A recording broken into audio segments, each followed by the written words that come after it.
Hola a todos. Hola Daniel, bienvenido. Hola, gracias por la invitación. Bueno, pues vamos a comenzar con esta entrevista. Daniel Seijo, para los que no lo conozcáis, es el fundador de Diario Motor, una de las 3 webs sobre coches más leídas de España. También es el fundador del comparador de coches ¿Qué coche me compro? Y también tiene un fondo de inversión que es Tibeta Investment. Como veis, tiene una amplia experiencia en emprendimiento, ha sido emprendedor y además ahora tiene la experiencia como inversor.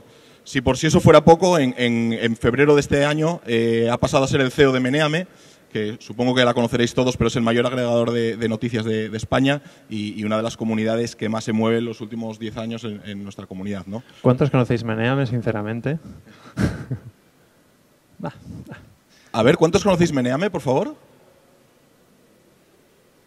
¿Cuántos menores de 18 años conocéis Meneame?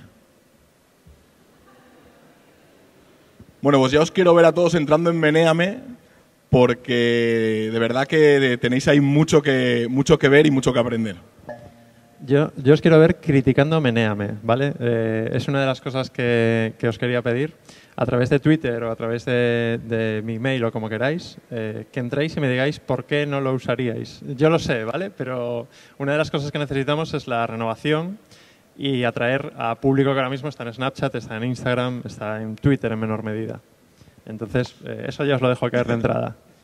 Bueno, normalmente en Startup Grind, con estas entrevistas, lo que tratamos de hacer es inspirar, conectar y educar a la gente, ¿vale? Entonces, lo que vamos a hacer es aprovecharnos un poco de Sergio y de toda su experiencia, de Daniel y toda su experiencia y ir aprendiendo cosas, ¿vale? Luego al final vais a tener tiempo para preguntar vosotros, así que ir guardando vuestras preguntas. Vamos a ir muy rápido porque tienen mucha experiencia y muchas cosas que contarnos. En 2005 montas Diario Motor, que fue el primer blog en español sobre coches. ¿Cómo era en aquel momento el mundo del blogging en España? Hace 11 años, ya 11 años y medio. Bueno, yo voy a contar la historia de por qué empecé esto, ¿vale? Que tenía un poco más que vuestra edad, pero no mucha más. No tenía ni idea de empresas, no me había hecho un máster aquí, un medio MBA como todos los que han presentado, yo no tenía ni idea. Pero yo ponía la tele y no me gustaba lo que veía, ¿vale? Y para mí es uno de los puntos fundamentales del emprendimiento, que es no pensar cómo hago un modelo de negocio, sino qué es lo que me enfada a mí o qué es lo que puedo mejorar y cómo lo hago. Entonces yo veía que los medios de comunicación no estaban a la altura de lo que la sociedad debería tener. Y en esa época salió una herramienta que eran los blogs y yo decía, esto es bastante mejor que lo que hay hasta ahora. Entonces empecé un blog personal en 2002 y 3 años después pensé no en la oportunidad de negocio, sino en la oportunidad de decir, vale, ¿cómo llevo esto a algo más allá que un blog personal?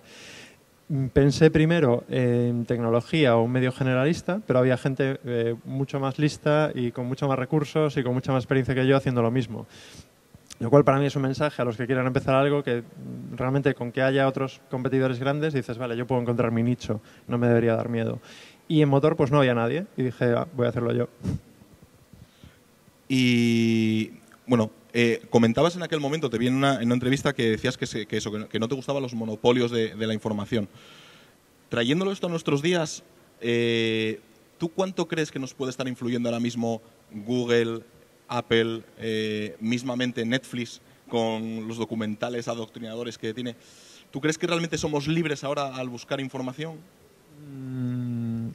Es decir, si mi remedio es peor que la enfermedad, es la pregunta. Buena pregunta. En teoría Google es la plataforma que se define como libre. Facebook no se define como libre y no lo es. Con libre, por ejemplo, nos referimos a que tiene su propio sesgo político o te puede inducir un sesgo político. Creo que no es un escenario ideal, pero sigue siendo mejor que un escenario previo al 2005 en el que tener un medio no era fácil tener un medio, había muy pocos y tenían prácticamente un oligopolio sobre la información. En esa época aparecen plataformas como Meneame, cuyo planteamiento es cualquiera puede enviar una noticia y, sobre todo, no hay nadie que tenga control sobre lo que se publica y lo que no. Yo, si hay una noticia en Meneame que no me gusta, no puedo despublicarla. Eso es un valor muy grande que no tiene ningún medio de comunicación. Si leéis cualquier periódico, nunca va a publicar una noticia en su contra. En Meneame aparecen noticias en contra de Meneame, lo cual es paradójico pero a la vez positivo. Respecto a si estamos demasiado controlados por plataformas tipo Facebook, Netflix, Google, Yo creo que en parte sí, pero tampoco me parece algo terriblemente preocupante. Sigo viendo un escenario mejor que el que había antes. Y sigue habiendo alternativas que tienen un valor de transparencia y libertad mayor como Meneame. Poco después de arrancar el blog, en 2005, te unes a Weblog, que es el principal grupo de contenidos digitales en castellano, que tiene publicaciones como Genbeta, como Sakata, Apple Esfera, incluso la que tú entraste, ¿no?, que era Diario Motor. Motor Pasión. Motor Pasión, perdón, efectivamente, Motor Pasión. ¿Qué diferencia veías entre tú que ibas como blogger independiente y entraste ya en un mundo más profesional? A ver, la realidad es que yo fundé Diario Motor en abril de 2015 y éramos los únicos. Entonces, éramos los mejores. Después Weblogs SL, que lo hacía muy bien en todo, lanzó Motor, pero yo le llevaba 3 meses de experiencia y eso era un mundo en aquella época. Y yo a la vez veía que en Diario Motor yo no tenía ni idea de empresas, entonces no podía hacer crecer eso. Y ellos lanzaron, estuvieron unos meses y después pusieron un anuncio de quién se quiere unir al equipo. Yo les escribí y les dije, tengo más experiencia que vosotros. Les dije que quería seguir manteniendo mi proyecto, pero que era una estructura mucho mayor en la que yo podía ir más rápido. Y por eso empecé en Weblogs, que al final resultó ser una cantera de gente con inquietudes tremenda. Cuando yo gestionaba el equipo eran 300 colaboradores, que ahora cada uno estamos en un sitio distinto, pero realmente fue una época muy, muy interesante, porque era un proyecto liderado por Julio Alonso y Antonio Ortiz, que siguen siendo para mí la referencia en España en medios de comunicación y en cómo enfocar nuevas narrativas y aplicar la tecnología a los medios. Y fue una época muy, muy interesante. Aprendizaje de eso, si ves que eres muy pequeño, alíate con alguien grande al que le puedas aportar algo. Luego llega 2013 y digamos que es el año donde tú empiezas a tener tus propias iniciativas, tus propias empresas ya más en serio, por decirlo de alguna manera. Montas por un lado Impulsum, qué coche me compro, y entras en Civeta Investment. Bueno, por ir por orden, Impulsum, que es una consultora, ¿en qué consistía? ¿Por qué la montaste? Cuando teníamos Diario Motor, mucha gente se nos acercaba y nos decía, oye, vosotros que sabéis de esto, ¿por qué no lo hacéis para mi empresa? A veces lo hacíamos y a mí no me gustaba porque odio los servicios. Tú que te dedicas a consultoría lo sufres en el día a día. Trabajar para otros es algo que no mola, ¿vale? Entonces dijimos, bueno, vamos a crear una estructura aparte para, de alguna forma, externalizar esto, aprovechar los clientes que tenemos y montarlo como estructura aparte. Al final vimos que no funcionó. De hecho, es una empresa de la que estoy desvinculado. Le regalé las participaciones al socio que la llevaba porque no nos interesaba. Creo que el modelo adecuado de emprendimiento es probar y fallar y que los fallos no supongan... O sea, Impulsum, digamos, no me ha dado mucho rendimiento, pero no me ha supuesto ninguna pérdida. En ese sentido, lo considero un fracaso de aprendizaje, porque realmente nuestro core no son los servicios, ni lo hacemos bien, ni es lo que nos gusta. Ahora tenemos una pequeña parte de servicios en Diario Motor. Llevamos el portal de motor de A3 Media, un pequeño grupo de comunicación que quizás conocéis, y también hacemos la sección de motor del Español. Es decir, nos estamos paradójicamente montando nuestro pequeño oligopolio de motor dentro de España. Vale. Luego montaste también el comparador de coches, qué coche me compro, que esto entiendo que era, lógicamente, una evolución más o menos natural de Diario Motor. ¿Cómo funcionó esto? Fue en 2013. ¿Aún no había empezado el boom de los comparadores? Realmente esto es un intento de pivotar la empresa. En 2012 nos fue muy bien y por nuestra naturaleza, cuando nos va bien, en vez de estar tranquilos, nos ponemos nerviosos porque decimos, ¿quién va a venir a acabar con nosotros? Entonces dijimos, mejor que seamos nosotros mismos. Veíamos que el modelo de la publicidad, que al final Diario Motor vive de la publicidad, paradójicamente, porque para mí no es un modelo de negocio, pero bueno, aquí estamos, iba orientado más a la transaccionalidad. Es decir, nosotros hablamos de coches, pero el anunciante, Ford, quiere estar en donde alguien se está comprando un coche y no siempre es Diario Motor. Entonces lo que hicimos fue pensar, vale, ¿cómo creamos un comparador de coches? Y fue esta forma, digamos, de crear un modelo alternativo. Esto, claro, explicarlo en 30 segundos es complicado, pero realmente es tratar de abarcar un mercado más grande, utilizar los activos que ya teníamos, que era nuestra audiencia, y llevarlo a un proceso más transaccional. ¿Qué coche me compro? Empezó como un proyecto digamos, dentro de Diario Motor, incorporamos otros socios que eran amigos, conocidos, pero que llevamos tiempo trabajando con ellos y tenemos muy buen feeling.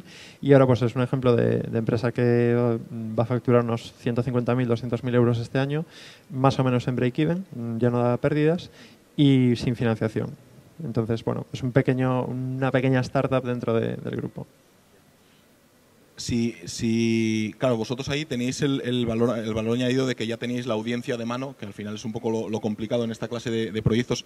Si alguien de aquí de la audiencia se estuviera planteando montar un negocio online de cero en el que no le conociera nadie, ¿tú qué consejo le darías para empezar a tener sus primeros suscriptores y poder crecer de una manera sostenible? Es un buen punto porque es un problema que veo muy a menudo. Es decir, lo que habéis visto aquí de alguien presentando un PowerPoint, una presentación, buscando financiación, eso es el paso muy adelante. Incluso puedes prescindir totalmente de ello. Lo importante es lo que dices tú, conseguir la audiencia, conseguir los usuarios, conseguir los clientes. Entonces, yo veo proyectos similares que son, yo montaría un comparador, olvídate, ten la audiencia. Empieza con una cuenta de Twitter. Hay un tío en Brasil que tiene una cuenta de Twitter con 80.000 seguidores para recomendar coche. Su modelo es exactamente el mismo que el de qué coche me compro. Tecnología cero. Entonces, para mí ese es el punto de demostrar, vale, ¿eres capaz de aportar valor? Pues olvídate de la tecnología, de la inversión, de todo. Primero tienes que dar tú el primer paso. Entonces, ese sería el consejo. Si tienen una idea, que no estén esperando a ver qué es lo que no pueden hacer, sino qué es lo que podéis hacer realmente. ¿Qué es lo que puedes aportar a la comunidad para subir? Y empezar ya y venir con métricas. Bueno, en muchos de lo que habréis visto esta mañana sobre startups, una de las cualidades que suelen tener las startups es que suelen requerir de una gran inversión para poder funcionar, porque llega un momento en que para poder crecer, pues necesitan pegar un salto de calidad, ¿no? Y ese salto al final va por tener pasta, no hay otra, ¿no? Veis continuamente los anuncios de Wallapop, etcétera, etcétera. Lo que están buscando es un crecimiento exponencial. Como os comenté, Daniel tiene un pequeño fondo de inversión. ¿Qué tipo de startups son las que vosotros invertís? ¿Cómo las buscáis? Antes de nada, ¿cuántos querríais tener una startup o tenéis una startup o os lo estáis pensando? Venga, os gustaría, decid la verdad. ¿Cuántos creéis? Vale. ¿Cuántos creéis que la financiación es un problema? Es que bueno, si solo son 8, tampoco va a ser un gran... 1, 2, vale. Vamos a suponer que nos están haciendo más caso y que 100 han dicho que quieren tener una startup y que 60 han dicho que la financiación es un problema. Yo empecé Diario Motor con 54 euros y como era mucho dinero lo dividimos entre 4, ¿vale? Desde siempre he defendido que no hace falta tener financiación para empezar un proyecto. Y yo esto lo contaba cuando llevaba 3 o 4 años y había gente que me decía, ya, pero si quieres montar algo grande, tipo una aerolínea, y yo me quedaba callado. La realidad es que no. Aunque quieras montar una aerolínea, puedes hacerlo sin financiación. Necesitas tiempo, reputación o financiación. Si no tienes financiación, necesitarás reputación o tiempo. Si no tienes ni financiación ni reputación, necesitas mucho tiempo y mucho esfuerzo. Pero no es necesario. Entonces, no lo pongáis como excusa. Como yo pensaba esto, y no estaba de acuerdo con esta moda de las rondas de financiación y demás, realmente monté Civeta Investment con un doble objetivo. El primero era invertir en proyectos que yo creía interesantes e invertibles, que son una pequeña parte, pero la segunda, demostrar que incluso un fondo de inversión se podía montar sin dinero, lo cual ya era rizar el rizo. Y realmente lo conseguimos. Montamos una estructura con muy poco capital, pero en este caso teníamos reputación y conocimiento del sector y conseguimos que gente interesada en invertir, digamos, metiese dinero en el bote, para no meternos en lenguaje muy técnico. Entonces, esto para mí sería el principal aprendizaje, es decir, no os dejéis llevar por tema necesito financiación, necesito un tío que tiene financiación. No es necesario, es más, esto es como la excusa para no hacer las cosas, que es conseguir los 800.000 usuarios en Twitter, que es generar tu audiencia. Vale que hay proyectos y proyectos, pero en resumen, esa es mi forma de hacer las cosas. Después, ¿en qué proyectos invertimos? El principal valor de Civeta es que somos unos cuantos y entre todos ya hemos cometido todos los errores que se pueden cometer en Internet. O sea, no hay cosa que se pueda hacer mal que no la hayamos hecho nosotros mal en algún momento. Entonces, tenemos como ese olfato para ver cosas que van a fallar. O sea, yo ahora estaba viendo aquí proyectos y decía, buena idea, pero no, es que esto no va a funcionar. y también ver cosas que decimos, hombre, esto tiene mucho sentido, porque si haces esto así, pues va a funcionar. En concreto, Civeta ahora mismo ya no está invirtiendo porque se nos ha acabado el dinero y no nos interesa captar más, porque como Civeta como empresa es complicada de mantener. Pero lo que buscábamos son proyectos que tengan de crecimiento exponencial, ¿vale? Es decir, que sean capaces de cambiar totalmente un sector en base a tecnología, apoyándose no en un crecimiento, el típico unicornio es lo que buscábamos. Y en España pues hay poquitos, pero como tenemos cierta capacidad para identificarlos, me refiero a conocer la gente y estar en todas partes, pues es el tipo de proyectos en los que hemos invertido. ¿Conocéis Chick-Fi, alguno de vosotros? No sois demasiado jóvenes. ¿Las chicas no conocéis Chick-Fi? Sí, decid la verdad. Bueno, pues es uno de los proyectos en los que hemos invertido. Vale. ¿Cómo es la relación que tenéis con las empresas en las que invertís? Entiendo que no solamente precisamente por lo que salimos de fiesta con ellos, no. Eso también, pero... Entiendo que es más una relación personal de apoyarles que es la puramente económica, ¿no? Nosotros somos inversores minoritarios, por lo tanto nunca lideramos una ronda, por lo tanto no somos los lead investors en una ronda, pero sí podemos aportar conocimiento muy concreto sobre algún sector que tradicionalmente un fondo de inversión no puede aportar. Es decir, si una startup tiene una necesidad de growth hacking o tecnológico, un fondo de inversión dirá, no sé, nosotros podemos aportar somos smart money en ese sentido. Y tenemos un ecosistema bastante potente por temas de privacidad. No puedo decir muchos de los inversores que tenemos en Civeta, pero hay gente con un conocimiento brutal que ha hecho exits ya anteriormente.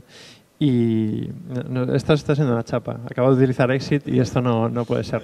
Tenemos gente que ha vendido empresas por mucho dinero y le puede explicar a otra gente que está empezando cómo hacerlo. Y ese es el principal valor de Civeta.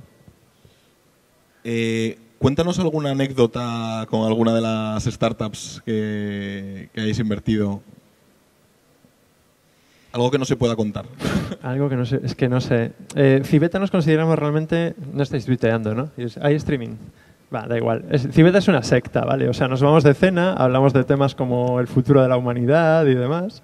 Y además, pues, invertimos en empresas que consideramos que están cambiando la realidad del mundo, ¿vale? Por ejemplo, Housers, que es una plataforma de crowdfunding inmobiliario.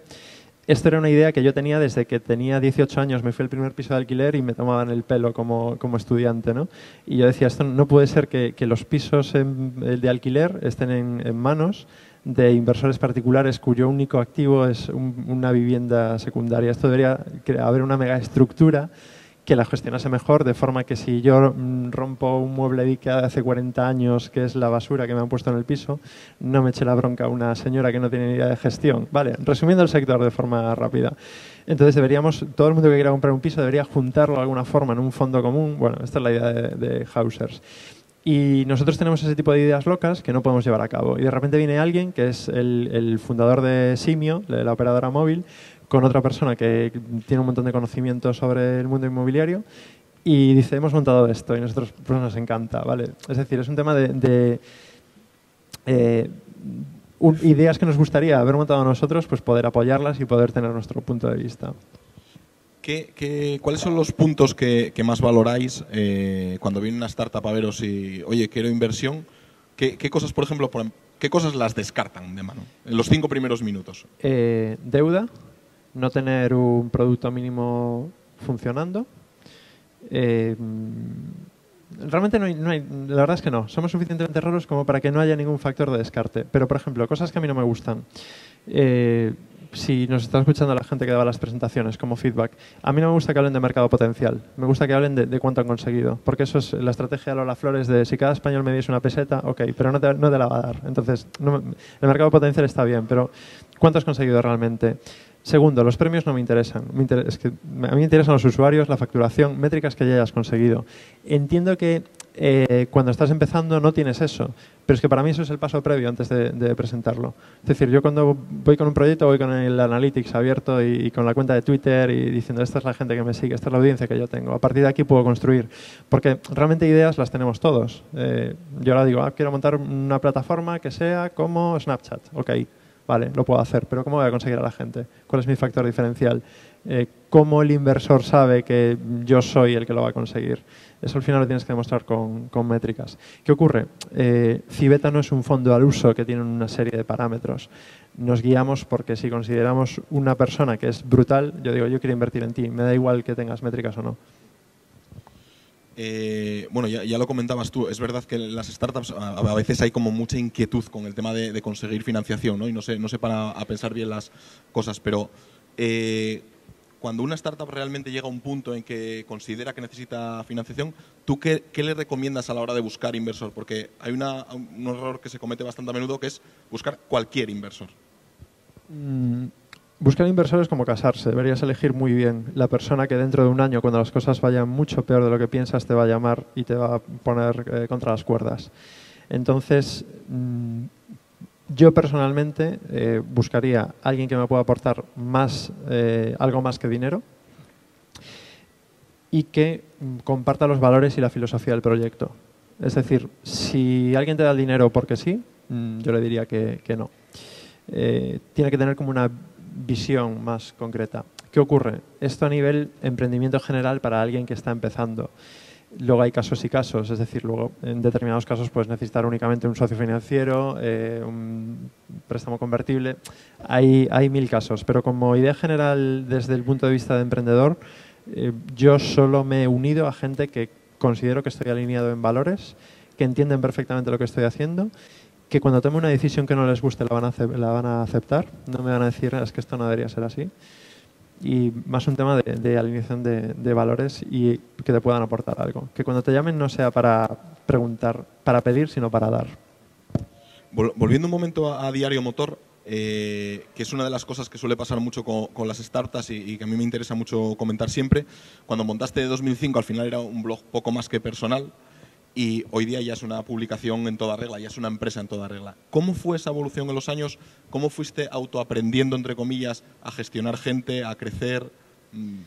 Pues fue un aprendizaje. O sea, el libro Lean Startup creo que es de 2011. Yo cuando lo leí dije, joder, esto ya lo habíamos hecho todos mucho, no solo yo, ¿no? La idea es empezar de cero y tener claro a dónde quieres llegar, pero que no te bloquee a dónde quieres llegar. Es decir, yo quería tener la mejor publicación de motor en España.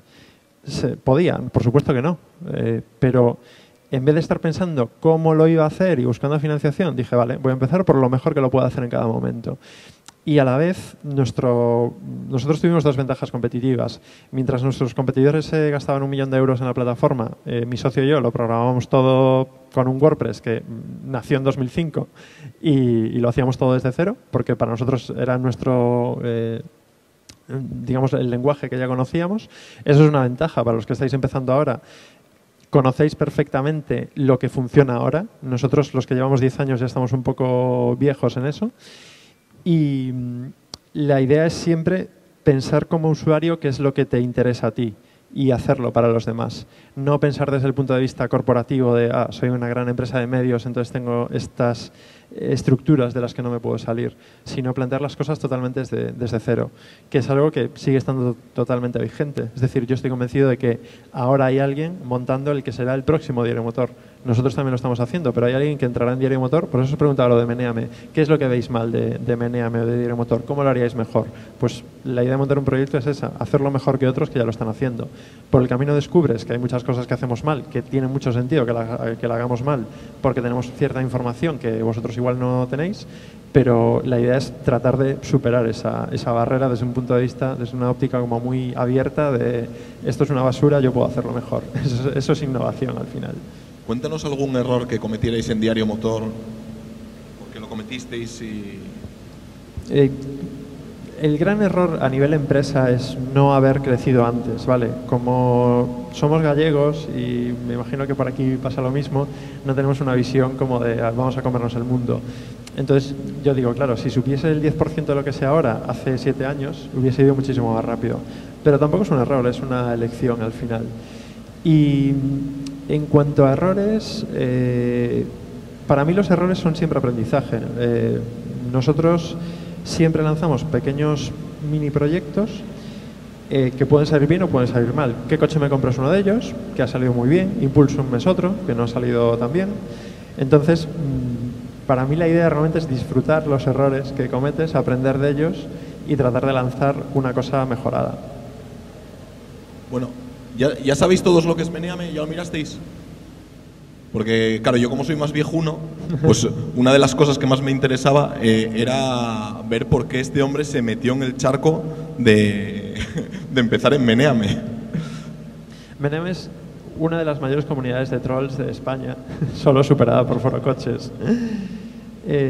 Pero también es un agregador social de noticias que para mí tiene una importancia brutal, y los que desde 2002 llevábamos dándole vueltas a cómo hacer que las noticias fuesen transparentes y no dependiesen de intereses económicos o políticos, pues esto ha subido mucho. Resultaba muy interesante la oportunidad de poder llegar a gestionar Meneame, ¿no? ¿Qué es lo que ocurre con Meneame? Hace 10 años todo el mundo lo conocía, y en los últimos años, al final Facebook y Twitter han sido los que le han quitado un poco el peso o la oportunidad de estar en primera línea. Me imagino que muchos, no sé cómo consumís noticias vosotros, si es que consumís noticias, y los que lo hacéis a través de qué plataformas, pero bueno, suele haber una tendencia de pasar directamente del medio de comunicación, de entrar directamente a la portada de Diario Motor, a entrar a Twitter, Facebook, Instagram, lo que sea, y consumir las noticias a través de una plataforma. Meneame quizás no ha sabido adaptarse de todo a ese cambio, y además le faltaba una gran capa de usabilidad, de experiencia de usuario, de diseño, y eso es un poco lo que estamos tratando de cambiar. Además, Meneame, a pesar de la fama que tiene en facturación, pues es cualquier frutería prácticamente factura más que Meneame, es casi un proyecto sin ánimo de lucro, y lo que buscamos ahora también es tratar de aumentar esa facturación para poder llegar a más gente, poder hacer una herramienta que realmente cambie la forma en la que consumimos contenidos, ¿no? En Meneame, bueno, en Twitter nos siguen 240.000 seguidores, cada día entran creo que 240.000 personas, es decir, tiene muchísimos usuarios, que son los mismos de prácticamente hace 10 años, pero ahora buscamos llegar a un público mucho más amplio, ¿no? Y esa es la idea que tenemos con Meneame. Hombre, la verdad es que sería interesante que tuviera relevo generacional, ¿no? Que todos estos chicos y chicas que nos están viendo entraran y aportaran, porque precisamente lo que comentamos al principio es de los elementos que hay en la web que ayudan a democratizar y que de verdad dan visión a noticias que otras veces los medios tradicionales no las ocultan, simplemente no les dan el peso que quizás la comunidad sí le pueda dar y bueno, hace que se mueva, ¿no? Hay una cosa, los que presentaron la tabla de surf, alguien preguntó, bueno, creo que el presentador, ¿cuántos la usaríais? Y muchos. ¿Y quién no la usaría? Y le dieron más peso al que no la usaría. Eso es un poco la filosofía de Meneame. El poder de alguien que va contracorriente en general tiene más que aportar que los que suscriben algo, y porque puede ser un feedback muy interesante, ¿no? Y eso, por eso yo ya entro pidiendo que le den caña a Meneame a través de Twitter, mail o lo que sea, porque es lo que te aporta realmente, el cómo el usuario percibe tu producto y cómo puede cambiarlo. Bueno, yo te deseo mucha suerte de verdad, y me reengancharé a Meneame ahora para ver el trabajo que hacéis. Por ir cerrando un poco y para que luego la gente pueda tener un poco de tiempo para preguntar, siempre hacemos una serie de preguntas ahí muy rápidas por tener un poco visión de distintos perfiles, ¿no? ¿Qué 3 recomendaciones te gustaría que te hubieran hecho antes de empezar Diario Motor? Más que recomendaciones, un poco de formación, porque hace 10 años, yo empecé Diario Motor sin saber lo que era una empresa, pero sin tener ni idea. Yo pensaba que era alguien que le quitaba dinero a otro, no sabía para qué. O sea, a este nivel, mi nivel de ignorancia financiera e empresarial cuando empecé Diario Motor era enorme. Nadie en mi familia había sido ni siquiera autónomo, nadie en el colegio, ni en el instituto, ni en la facultad me explicó lo que era una empresa, ¿no? Entonces es un tema de educación muy obvio. Entonces, lo primero, informarse, formarse un poquito en lo que es una empresa, que al final es un coñazo. A mí, sinceramente, es un mundo que no es atractivo. Muchas veces lo interesante es crear producto. Lo segundo, tener cuidado con gente como yo que viene a contaros cosas, Porque al final ocurre un poco a veces el que yo vengo aquí y cuento mi historia, pero es que igual no es aplicable a quien lo está oyendo. O igual a mí me salió algo porque sí y ahora no es replicable. Entonces, tener una empresa al final consiste en entender bien lo que quieres cambiar, lo que quieres hacer, qué es lo que influye. Y es muy interesante escuchar a otros emprendedores, pero siempre con un espíritu muy crítico, ¿no? Y especialmente el perfil vende humo, que es todo fantástico y maravilloso, y la realidad siempre es un poco más compleja y más un reto, ¿no? Hay un boom ahora con la emprendeduría. Cuando nosotros estudiamos no nos daban la chapa con eso, de hecho nos prepararon para que fuéramos todos funcionarios, ¿no? Ahora vosotros se os está desde la tele, desde muchos sitios, se os está bombardeando con el tema de que hay que emprender es muy bonito, que emprender es muy guapo, que es muy fácil. Bueno, no es tan fácil y hay que pensárselo muy mucho, ¿no? Tú como emprendedor, ¿qué le dirías a una persona o qué se tiene que mirar para saber si realmente es una persona que vale o no vale para emprender? Hacer esa autocrítica antes de... Un emprendedor muy conocido, que no voy a decir el nombre, le preguntaban esto mismo en un entorno cerrado y decía, para identificar a un emprendedor lo que tienes que ver es si le pegaban de pequeño o si tuvo una infancia terrible o su familia lo abandonó.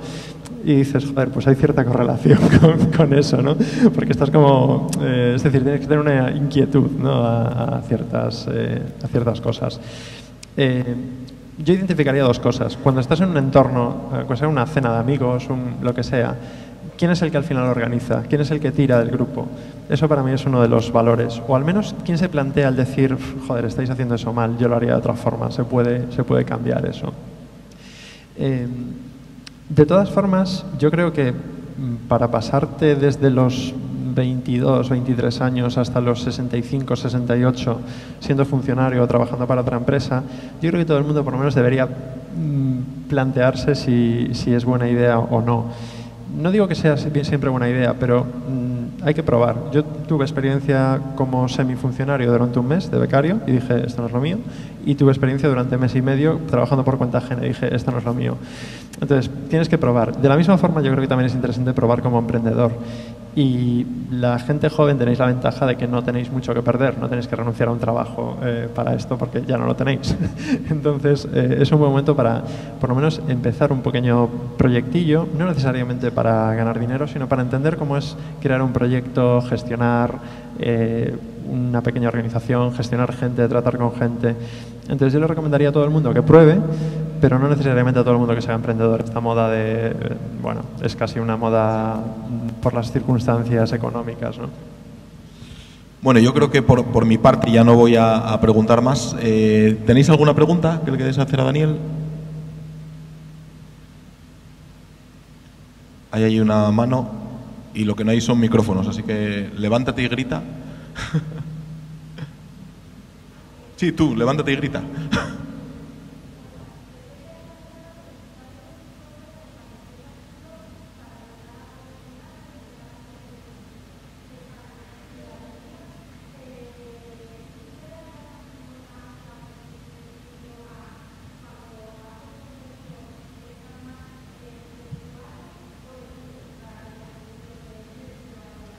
¿Eres periodista?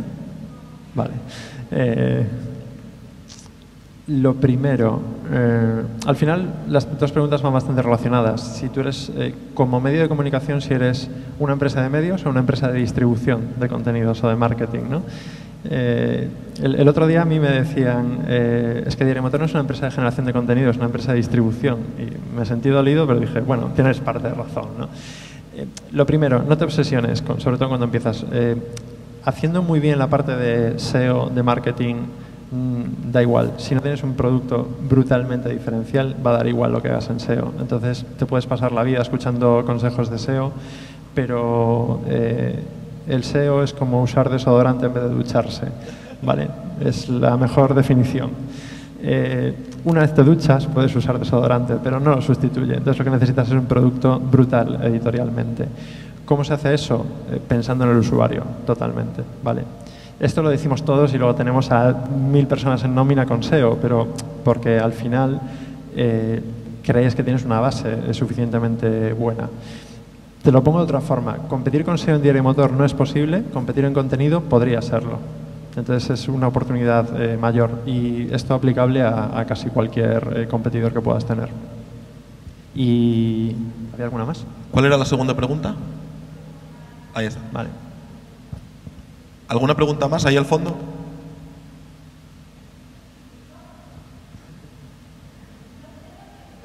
Sí, ahora sí.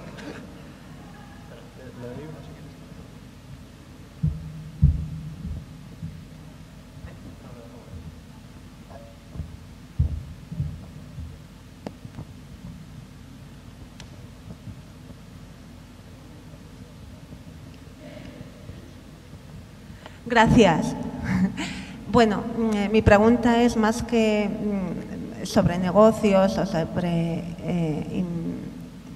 inversiones o, en fin, empresas. No, trata sobre ti como persona emprendedora, que no sé si pasaste alguna vez porque, bueno, los errores que comentabas antes tú, pero bueno, si fue un error, cuando son errores personales o que un camino se cierra o que no avanzas, en esos momentos, no sé si los pasaste, en esos momentos, sí, los pasaste, ¿a qué recurriste? ¿Cómo te apoyaste para levantarte, para seguir adelante, para no perder el ánimo, la ilusión de seguir con tu proyecto? Al alcohol, no, es broma. A veces dan ganas de tener una petaca de whisky en la oficina, pero no es buen consejo. La vida lo leí una vez en un artículo. Es complicado ser feliz siendo emprendedor, porque la felicidad se basa en la estabilidad. Y cuando eres emprendedor tienes 1000 microéxitos y 1000 microfracasos. Y los microfracasos pesan más. Mi consejo es que con eso tienes que un poco hacer callo. A mí las primeras veces que me decían esto no vale para nada, en la facultad me lo decían, fue un blog de motor, pero qué basura es esta, pues te duele. Con el paso del tiempo ves que si tú tienes el sitio donde quieres llegar y vas trabajando, hay cosas que van saliendo bien. Y hay tantos fracasos que te acaban dando igual. Y llega un punto que ya es como el nirvana del emprendimiento, que es que disfrutas los fracasos. Yo, por ejemplo, he lanzado Snapgas, era una publicación como viral de motor, Curved, era una revista de iPad de coches, y la gente, o sea, fracasaron. Y la gente me decía, esto falló. Jijiji, fallaron, no eres tan listo, ¿no? Y tú en el fondo disfrutas eso, dices, claro, fallé porque intenté algo suficientemente arriesgado. Entonces, olvida los consejos, tanto los positivos como los negativos, ¿vale? No, haz caso del feedback interesante, no del hater que te dice, esto es una basura, o del que te dará la píldora de, es genial. Entonces, yo creo que ese sería un poco el resumen. Olvidarte de lo emocional y centrarte realmente en tu producto, y que el fracaso al final, igual que el éxito está sobrevalorado, el fracaso también está sobrevalorado. Muchas gracias. Bueno, me temo que no tenemos tiempo para más, así que por favor un aplauso muy fuerte para Daniel por estar con nosotros.